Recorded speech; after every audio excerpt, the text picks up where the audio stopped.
आई नहीं चले बात परिचय को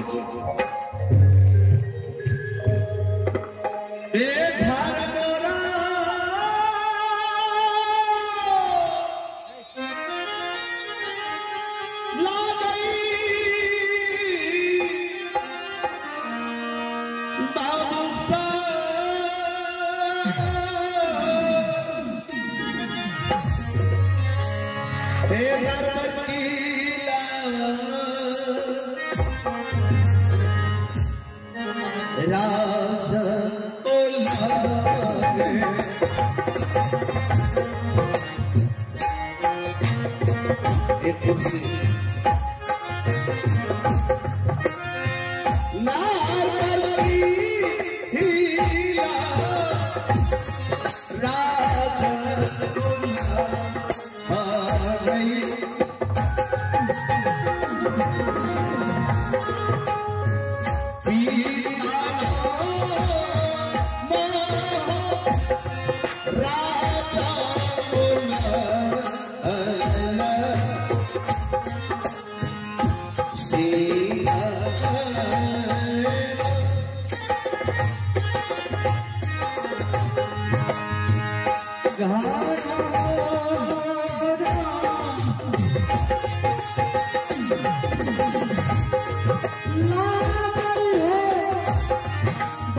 मेरा घर नरमल किला राज पड़ता है और मेरे पिताजी के नाम राजा नल सिंह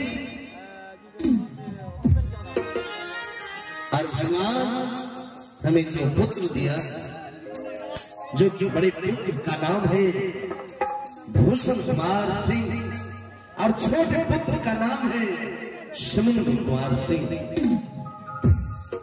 और हमें दो रानी है जो कि बड़ी रानी के नाम रानी सती मरमन करना पड़ती है और छोटी रानी के नाम रानी कलावती और मेरे मंत्री का नाम दिल्ली सिंह भाई और मेरा नाम राजा ठोलन सिंह पड़ता है।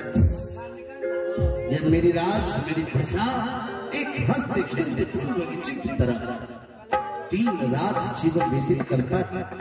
और मैं राजा ठोलन सिंह अपने परिवार के साथ अपने पुत्र अपने रानी अपने पुत्री के साथ सुख संपन्न जीवन व्यतीत करता हूं। लेकिन कभी कभी मुझे अफसोस और चिंता सिर्फ बड़ी रानी की होता है, जो कि बड़ी रानी अक्सर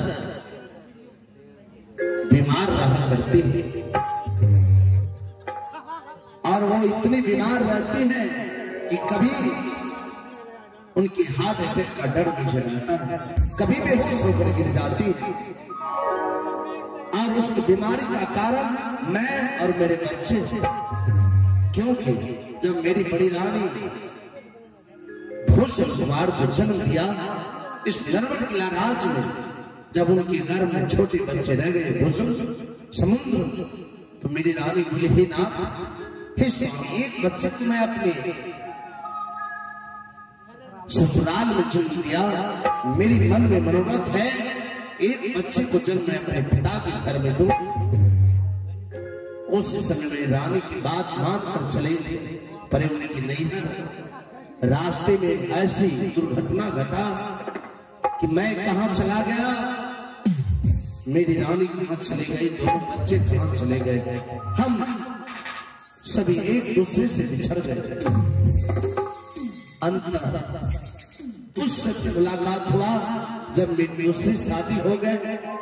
उस वक्त मेरे छोटे बच्चे भी मिल गए, दोनों बच्चे, और बड़ी रानी भी मिल गई। और जब छोटी रानी के पास मैंने बच्चे और रानी को सामने किया तो छोटी रानी भी खुश हो गई, बोली हे स्वामी, आज से मैं इस परिवार में हिल मिल कर रहूं, तो मैं बहुत खुश रहता हूं। और ना जाने पता नहीं चलता कौन दोनों बच्चे को जन्म दिया, तो बड़ी रानी सिर्फ जन्म दी है लालन पालन कर बारात छोटी रानी को। अब मेरा बच्चा भूषण और समुद्र छोटा नहीं बड़ा हो चुका, पढ़ने लिखने हो चुका है। आज मेरा इच्छा करता है कि दोनों बच्चे का नाम गुरु स्कूल में लिखा दो, ताकि पढ़ लिख कर आगे चलकर इस राज के होनहार बने, युवराज बने। तो मैं आवाज लगाऊं अपने मंत्री वीर सिंह को, इस वक्त कहां है, क्या कर रहा है।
है।